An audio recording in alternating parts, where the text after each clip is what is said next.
Friends, இப்போ நீங்கள் பார்த்துட்ருக்கிறது tau ஜோன்ஸோட weekly candle நான் இப்போ வந்து ஒரு ட்ரெண்ட் லைன் வரைய போகிறேன். மேக்ஸிமம் கனெக்ட் ஆகிற பாயிண்ட்ஸு இங்கே பாருங்கள் ஃப்ரெண்ட்ஸ், ஓகேவா?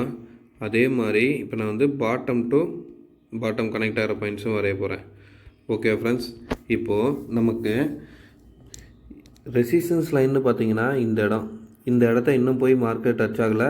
நெக்ஸ்ட் வீக் வந்து இந்த ரெசிஸ்டன்ஸ் லைனை தாண்டி பிரேக் அவுட் ஆகிற பட்சத்தில் நல்ல ஸ்ட்ராங்கான மூமெண்டம் இருக்கும். ஒன்ஸ் இந்த ரெசிஸ்டன்ஸ் லைனில் ரீச் ஆகிற இடத்துல வந்து ஒரு கன்சல்டேஷன் ஆகுதுன்னா டவுன் ட்ரெண்டு அது தடுத்து மூவ் ஆகிறதுக்கான பாசிபிலிட்டிஸ் இருக்கும் இந்த மாதிரி மூவ் ஆகிறதுக்கு. இதை எப்படி நம்ம சொல்கிறோன்னா, இந்த பேட்டர்ன் கன்ஃபர்மேஷன் பார்த்தீங்கன்னா ஒரு ஹை ஒரு லோ வெகன் ஹை நோக்கி போயிட்டுருக்கு. இது பிரேக் அவுட் ஆச்சுன்னா ஈஸியாக மூவ் ஆகி மேலே ஏறும். இல்லை இந்த இடத்துல இந்த மாதிரி ஒரு கன்சல்டேஷன் ஒரு 4-5 வாரத்துக்கு கன்சல்டேஷன் ஆகுதுன்னா எகெயின் இது வந்து டவுன் ட்ரெண்டை நோக்கி வரதுக்கான பாசிபிலிட்டிஸ் அதிகம். ஓகே ஃப்ரெண்ட்ஸ், இப்படி தான் நம்ம வந்து மார்க்கெட்டுக்குள்ளார ஒரு பேட்டர்னை ஃபைண்ட் அவுட் பண்ணி அந்த பேட்டர்ன்ஸ்க்கு எகென்ஸ்டாக எப்படி மூவ் ஆகுது அப்படிங்கிறத நம்ம கண்டுபிடிக்கணும். இப்போ பாருங்கள், இந்த இடம் வந்து நான் ஒரு ரெசிஸ்டன்ஸ் லைன் வரைகிறேன். நெக்ஸ்ட் வீக்கோட ரெசிஸ்டன்ஸாக இருக்கிறதுக்கு ஏன் இதை நான் அந்த இடத்துல வரைகிறேன் அப்படின்னா, இந்த இடம் இங்கே இந்த இடம் எல்லாமே நடந்தானே பாருங்கள் மார்க்கெட்டு இந்த ஏரிக்கு. பட் அந்த இடம் போனோன்னு தான் ரெசிஸ்டன்ஸ், இந்த இடம் தான் கன்சல்டேஷன், எகெயின் டவுனு. ஸோ வந்து நமக்கு நெக்ஸ்ட்டு ரெசிஸ்டன்ஸ் லைனு அப்படின்னு நீங்கள் கன்சிடர் பண்ணுறதா இருந்ததுன்னா உங்களுக்கு வந்து 34,300 ஃப்ரெண்ட்ஸ், 34,338 இந்த ரீஜன். ஓகேங்களா? இதை மார்க்கெட்டு தாண்டிடுச்சுன்னா அடுத்து அப் ட்ரெண்டை நோக்கி மூவ் ஆகிறதுக்கான பாசிபிலிட்டிஸ் இருக்கும். இதே வந்து நீங்கள் டவுன் ட்ரெண்டு எந்த இடத்துல வந்து சப்போர்ட் எடுக்க பாயிண்ட்ஸ் இருக்குதுன்னு நினச்சிங்கன்னா பாருங்கள், இந்த இடம். எதுக்காக நான் இந்த இடத்த மார்க் பண்ணுறேன்னா, ஓகே ஃப்ரெண்ட்ஸ் பாருங்கள், இந்த கன்சல்டேஷனு இந்த இடம் சேம் டைம் இந்த இடம். ஸோ இது எல்லாமே வந்து நமக்கு என்ன பண்ணியிருக்குன்னா சப்போர்ட் எடுத்து தான் மார்க்கெட் அந்த இடத்துக்கு மேலே மூவ் ஆகிருக்கு. இந்த இடம் வரப்போ தான் சப்போர்ட் எடுத்திருக்கு. இங்கே பிரேக் அவுட் ஆகிறப்ப நல்லா மேலே மூவ் ஆகிருக்கு. ஒன்ஸ் இது பிரேக் டவுன் ஆகிறப்ப கீழே இருக்குது. ஸோ சப்போர்ட் ரெசிஸ்டன்ஸ் சப்போர்ட்டாகவும் இந்த இடத்துல ஆக்ட் ஆகிருக்கு. அதனால் நம்ம இதை எடுத்துக்கிறோம். நம்மளோட சப்போர்ட் லைன் நெக்ஸ்ட் வீக்குக்கு வந்து டவ் ஜோன்ஸுக்கு பார்த்தீங்கன்னா 32,600 ஃப்ரெண்ட்ஸ், 32,600 ரீஜன் வந்து ஸ்ட்ராங்கான ஒரு சப்போர்ட்டாக இருக்கும். அதுவும் பிரேக் அவுட் ஆகிற பட்சத்தில் நமக்கு வந்து அடுத்த சப்போர்ட்டுன்னு பார்த்தீங்கன்னா இந்த ட்ரெண்ட் லைனு. அந்த ட்ரெண்ட் லைனோட லெவல்ஸ் பார்த்தீங்கன்னா 32,000 ஃப்ரெண்ட்ஸ், 32,000 இந்த ரீஜனுக்குள்ளே இருக்கிறதுக்கான பாசிபிலிட்டிஸ் இருக்குது. ஓகே ஃப்ரெண்ட்ஸ், நம்ம அப்படியே S&P 500 வீக்லி ட்ரெண்ட் என்னென்னு பார்த்துடலாம். S&P 500 வீக்லி கேண்டில் இப்போ நான் வந்து ஒரு ரெசிஸ்டன்ஸ் லைன் வரைகிறேன். அதே மாதிரி பாட்டம் டு பாட்டம் உள்ள பாயிண்ட்ஸை கனெக்ட் பண்ணுறேன். இப்போ நமக்கு இது வந்து என்ன மாதிரி ஒரு பேட்டர்னோட கன்ஃபர்மேஷன் கொடுக்குதுன்னா, இது வந்து ஒரு ட்ரையாங்கிள் பேட்டர்னு. ஓகே ஃப்ரெண்ட்ஸ், இந்த ட்ரையாங்கிள் பேட்டர்னுக்குள்ளார இப்படி மூமெண்டம் நடந்துகிட்ருக்கு. இப்போ கரெக்டாக ரெசிஸ்டன்ஸு, அதே சேம் டைம் இந்த இடத்துல doji type of candle. So இப்போ நம்ம வந்து இந்த இடத்துல எந்த ஒரு கன்க்ளூஷனையும் எக்ஸாக்டாக எடுத்துட முடியாது.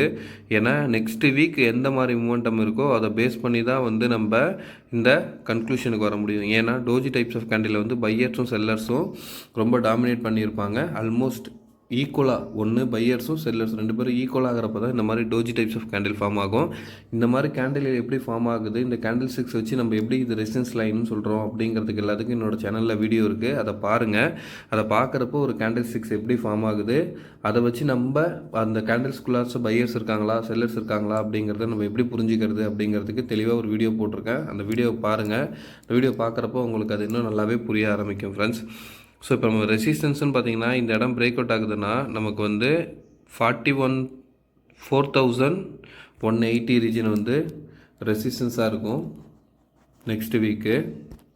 இதே சப்போர்ட்டுன்னு பார்த்தீங்கன்னா ஃபஸ்ட்டு சப்போர்ட்டாக நான் வந்து கன்சிடர் பண்ணுறது வந்து இப்போ இந்த வீக்கு க்ளோஸ் ஆகிருக்கல, அது இந்த வீக்கோட லோ 4,073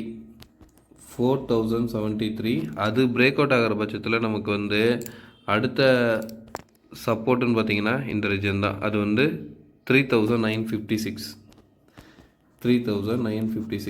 ஏன் இந்த 3,956 நான் சொல்கிறேன் அப்படின்னு நீங்கள் தெரிஞ்சுக்கணுன்னா, இங்கே பாருங்கள், நான் ஒரு அர்ஜென்ட் லைன் வரைகிறேன்.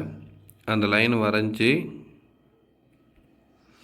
அது எந்தெந்த இடத்துலலாம் மற்ற கேண்டில்ஸோட மூவ் ஆயிருக்குன்னு பாருங்கள். இந்த பாருங்கள், இந்த வீக்கோட லோ, அதுக்கு முன்னாடி வீக்கோட க்ளோசிங்கு, அதுக்கு வீக்கோட ஹை. ஓகேவா? ஸோ இந்த இடம் வர்றப்போ தான் மார்க் மூவ் ஆகிருக்கு. இது பிரேக் அவுட் ஆகிறப்ப இறங்கியிருக்கு. ஸோ சப்போர்ட் ரெசிஸ்டன்ஸாகவும் ரெசிஸ்டன்ஸ் சப்போர்ட்டாகவும் மாறி ஆக்ட் ஆகிருக்கு. இதை பார்க்குறப்ப உங்களுக்கு எப்படி நம்ம இதை சப்போர்ட்டாக எடுத்துக்கலாம் அப்படிங்கிறதுக்கான வேல்யூ உங்களுக்கு புரியும் ஃப்ரெண்ட்ஸ். நம்ம அப்படியே வந்து நாஸ்டாக்கியோட வீக்லி கேண்டில் பார்த்துடலாம்.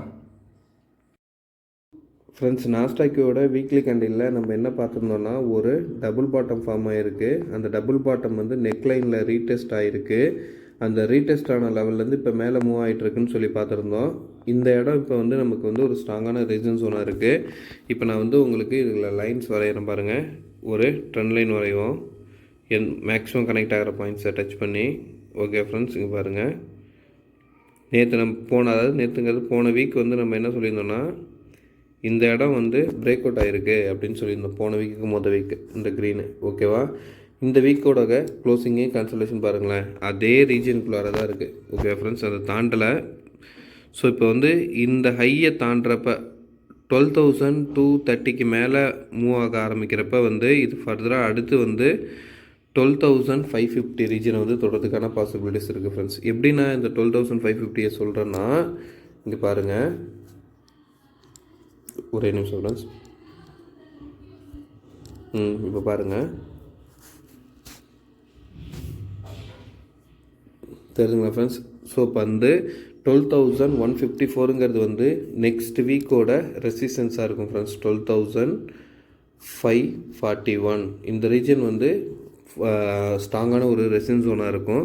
இதே சப்போர்ட் ஜோனாக எடுத்துக்கணும் அப்படின்னு நீங்கள் கன்சிடர் பண்ணிங்கன்னா அடுத்து சப்போர்ட் ஜோன் பார்க்குறதுக்கு நாஸ்டாக்கியோடதில் பாருங்கள், இந்த லோ வந்து 11,891 11,891 ரீஜன் வந்து ட்ரெண்ட் லைனோட சப்போர்ட்டு. ஸோ இது வந்து ஃபஸ்ட்டு சப்போர்ட்டாக இருக்கும். இது பிரேக் அவுட் ஆகிற பட்சத்தில் அடுத்து நமக்கு சப்போர்ட்டாக பார்த்தீங்கன்னா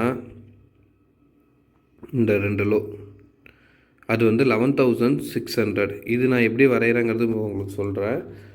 11,630 இந்த ரீஜனு. இது நம்ம எப்படி வரைகிறோன்னா, இங்கே பாருங்கள், இந்த இடம் பாருங்கள், நெக்லைனு. ஓகே ஃப்ரெண்ட்ஸ், ஸோ இந்த நெக்லைனை பேஸ் பண்ணியும் இந்த இடத்துல பாருங்கள் 3-4 வீக்கோட ஹை இதே இடத்துல தான் இருக்குது. இது பிரேக் அவுட் ஆகிற வச்சு ஏறி இருக்குது. ஓகேங்களா? எகெயின் டவுன் ப்ளஸ் நெக்லைனில் பட்டு டவுன் எகெயின் இப்போ ஏறி இந்த இடத்துல போய்ட்டு கன்சல்டேட் ஆகுது. ஓகேவா? இது திரும்பி ஃபர்தராக இறங்குச்சுன்னா இதுக்கு சப்போர்ட்டாக இருக்க போகிறதும் அதே பாயிண்ட் தான், 11,630 ரீஜன். Okay friends,